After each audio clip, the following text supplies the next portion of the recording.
Di sebuah kota kecil yang tenang, hiduplah seorang pemuda bernama Yanto. Ia bukan sekedar pemuda.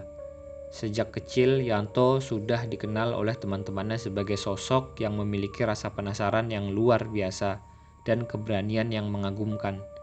Ia sangat tertarik pada hal-hal yang berbau misteri dan seringkali mencari pengalaman dengan menjelajah tempat-tempat angker yang sering dihindari oleh orang lain. Baginya, kegelapan, keheningan bukan sesuatu yang menakutkan, melainkan tantangan untuk dipecahkan. Suatu hari, ketika sedang bersantai di warung kopi kecil di sudut kota, Yanto mendengar bisik-bisik dari beberapa orang penduduk mengenai sebuah gedung tua yang sudah lama kosong dan terlantar. Gedung itu berdiri megah tapi suram di pinggiran kota, dengan cat yang mulai mengelupas dan jendela-jendela yang sebagian besar pecah. Cerita-cerita tentang suara-suara aneh dan penampakan di gedung itu kian membuat penduduk sekitar menjauhinya. Beberapa mengatakan gedung itu dihantui oleh arwah penasaran, sementara yang lain berbisik bahwa ada sesuatu yang jauh lebih gelap dan rahasia di baliknya. Apa sebenarnya yang terjadi di gedung tua ini? Kenapa orang-orang takut sekali? Aku harus melihatnya dengan mata kepalaku sendiri. Mungkin ada sesuatu yang bisa aku ungkap dari semua misteri ini, kata Yanto. Keputusan Yanto pun bulat. Dengan bekal senter kecil, kamera, dan catatan untuk merekam setiap temuan, ia mulai merencanakan penjelajahan ke gedung tua itu. Hari mulai sore, langit perlahan berubah warna, dan bayangan panjang bangunan itu terlihat seperti menantangnya untuk masuk. Namun hal itu justru menambah semangat dan adrenalinnya. Bagi Yanto, ini bukan sekedar soal keberanian, tapi juga sebuah kesempatan untuk membuka tabir rahasia yang selama ini tersembunyi. Ketika Yanto mencapai pintu depan gedung, ia berhenti sejenak. Suasana sunyi di sekitar gedung sangat kontras dengan keramaian kota yang baru ia tinggalkan. Angin berhembus pelan, membuat daun-daun kering bergesekan dan pintu kayu tua berderit samar. Rasa ingin menusuk tulang seolah memperingatkan bahwa ia melangkah ke sebuah dunia yang penuh misteri. Hening sekali di sini, tapi aku merasakan sesuatu yang tidak biasa, seolah-olah ada mata yang mengawasi dari balik bayang-bayang.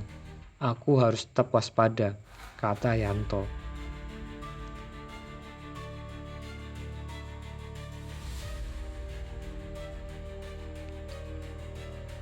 Setiap langkah Yanto terasa berat di bawah dinginnya udara dan kegelapan yang menyelimuti bagian dalam gedung. Lampu senternya menari-nari di dinding yang retak dan penuh coretan tua, membuat kesan seolah-olah cerita gedung ini tertulis dalam setiap sudutnya. Tak ada tanda-tanda kehidupan manusia, namun suara gemerisik kecil yang tak bisa dijelaskan terus mengiringi langkah kakinya. Ada sesuatu yang terasa mengambang di udara, sebuah rahasia yang ingin segera ia ungkap. Dengan rasa penasaran yang kian membara di hatinya, Yanto mulai menjelajah lorong-lorong panjang yang tampak sepi dan tak berujung. Setiap ruang yang ia lalui menambah bayang-bayang misterius yang menari di atas dinding, seakan mencoba menyembunyikan sesuatu yang besar dan penting. Apa yang selama ini tersembunyi di balik dinding-dinding tua tersebut? Apa yang membuat gedung ini begitu memikat sekaligus menakutkan? Setelah menelusuri lorong-lorong yang sunyi dan berdebu, Yanto mulai merasakan bahwa dirinya semakin dekat dengan sesuatu. Ya, sesuatu yang tersembunyi. Apakah itu? Dinding-dinding yang terlihat biasa saja mulai berubah menjadi petunjuk-petunjuk kecil yang membimbingnya. Di salah satu sudut yang remang-remang, matanya menangkap adanya sebuah lubang kecil yang tersembunyi di balik rak buku tua yang hampir roboh. Dengan hati-hati, Yanto menyibakkan beberapa buku yang tertumpuk dan menemukan sebuah tombol rahasia yang tersembunyi di balik dinding. Seketika, suara mekanik berderit mengiringi ruang hampa saat sebuah pintu rahasia perlahan terbuka, memperlihatkan sebuah ruangan yang sama sekali berbeda dari gedung yang lainnya. Ruangan itu penuh dengan peralatan aneh, tabung-tabung kaca berisi cairan berwarna yang berpendar, alat-alat elektronik yang membingungkan, dan kabel-kabel yang berkelok. Dan tumpukan dokumen serta catatan-catatan dengan tulisan tangan yang rapi tapi sulit dipahami. Sorot lampu dari senter Yanto menebar di antara benda-benda asing itu, memperlihatkan tombol-tombol aneh yang terpahat di meja-meja, seolah memberitahu bahwa tempat ini bukan sekedar ruang kosong biasa. Apa ini? Tombol apa ini? Simbol apa ini? Yanto terkejut dan bertanya dalam hati.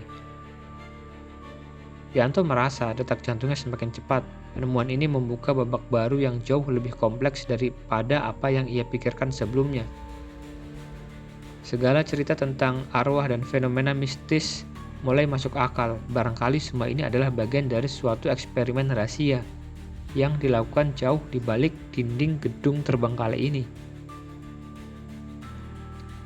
Dengan penuh kesungguhan, Yanto mulai membaca beberapa catatan yang ia temukan.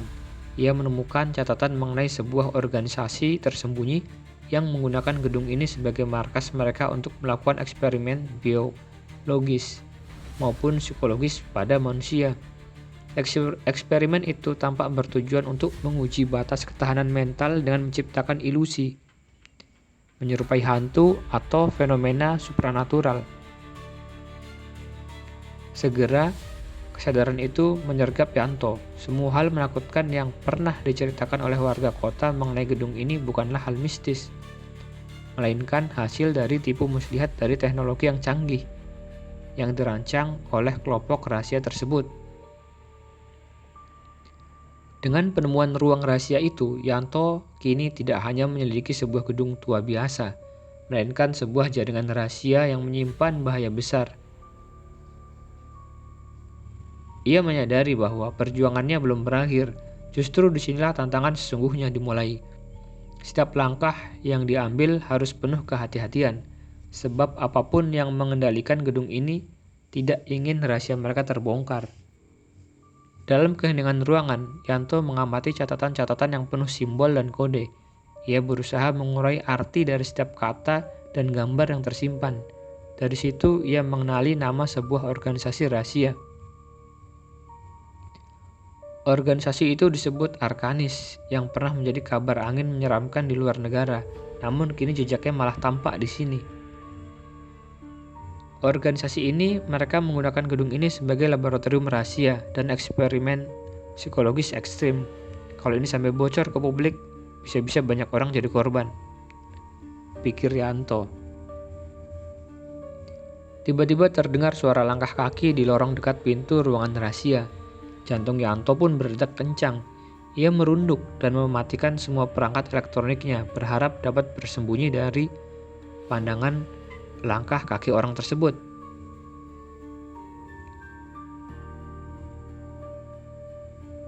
"Kau tidak seharusnya ada di sini, Yanto," kata sosok misterius tersebut. Yanto pun terperangah. Suara itu berasal dari seorang yang tampaknya sudah tahu akan kehadirannya. Sosok misterius itu perlahan muncul di dalam cahaya redup ruangan, mengenakan jas hitam dan wajah yang tak terlalu muda lagi, namun penuh dengan ketegasan dan rasa waspada. "Aku datang untuk mengungkap kebenaran. Semua yang kalian lakukan di sini harus dihentikan," kata Yanto. Dialog antara Yanto dan sosok misterius itu memuncak, mengungkap pertarungan ide dan keberanian melawan kekuasaan tersembunyi. Yanto sadar bahwa perjuangannya tidak hanya soal memecahkan misteri, tapi juga menjaga keselamatan dirinya dan orang-orang yang mungkin menjadi korban eksperimen tersebut. Suasana di dalam gedung tua berubah menjadi mencekam. Yanto dan sosok misterius itu saling berhadapan. Mata mereka saling mengunci dengan ketegangan yang luar biasa. Sosok itu yang kemudian Yanto ketahui bernama Pak Arman adalah salah satu anggota tinggi organisasi tersebut. "Kau terlalu berani, Yanto.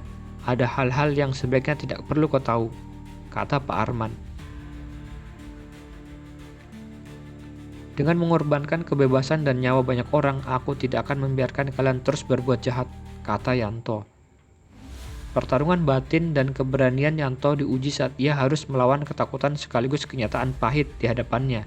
Pak Arman mencoba meyakinkan Yanto dengan alasan-alasan manipulatif. Tetapi Yanto tetap teguh pada prinsipnya. Kebenaran harus diungkap untuk kebaikan semua orang. Dengan cekatan, Yanto menggunakan peralatan yang ia temukan di ruang rahasia untuk merekam seluruh pembicaraan dan bukti eksperimen-eksperimennya. Ia tahu ini akan menjadi kunci untuk membuka mata masyarakat pada bahaya yang selama ini tersembunyi. Inilah bukti yang tidak bisa kalian sembunyikan lagi. Orang-orang harus tahu apa yang sebenarnya kalian lakukan, kata Yanto. Tiba-tiba suasana menjadi genting ketika suara alarm tiba-tiba menggelegar, menandakan bahwa keberadaan Yanto mulai terdeteksi oleh sistem keamanan gedung. Pak Arman mengeluarkan sebuah alat remote dan berkata, "Kau tidak punya waktu lagi, Yanto. Tempat ini akan terkunci otomatis dan kau akan terjebak selamanya di dalam. Aku harus keluar dari sini dan membawa kebenaran ini keluar. Ini bukan akhir, tapi awal dari perjuangan sebenarnya," kata Yanto. Di tengah kejar-kejaran dengan waktu dan sistem keamanan yang mengunci gedung secara otomatis, Yanto berhasil menggunakan kecerdikannya untuk menemukan celah penyelamatan. Dengan bantuan alat-alat elektronik yang masih berfungsi, ia membuka satu persatu pintu pengaman darurat yang tersembunyi di dalam gedung itu. "Akhirnya aku berhasil keluar," kata Yanto. Tepat ketika Yanto melangkah keluar dari bayang-bayang gedung tua itu, sinar mentari pagi mulai menyentuh wajahnya. Meski tubuhnya lelah dan pikirannya penuh dengan segala yang telah ia temukan, ia tahu bahwa ini adalah awal dari misi yang lebih besar, membuka tabir gelap kepada dunia. Ia segera menghubungi wartawan dan pihak berwenang, menyerahkan rekaman dan dokumen rahasia yang ia dapatkan sebagai bukti nyata dari eksperimen yang dilakukan oleh orang tersebut. Berita terkini, sebuah organisasi rahasia dengan nama Arkanis berhasil diungkap oleh seorang pria bernama Yanto, kata wartawan. Kebenaran akhirnya mulai tersebar, mengunggah kesadaran masyarakat dan memaksa pihak berwenang untuk mengambil tindakan hukum dan investigasi yang lebih dalam. Yanto menjadi simbol keberanian dan harapan bagi banyak orang. "Kebenaran adalah cahaya yang mengalahkan kegelapan," kata Yanto. Kisah Yanto pun menjadi inspirasi. Demikian dan terima kasih.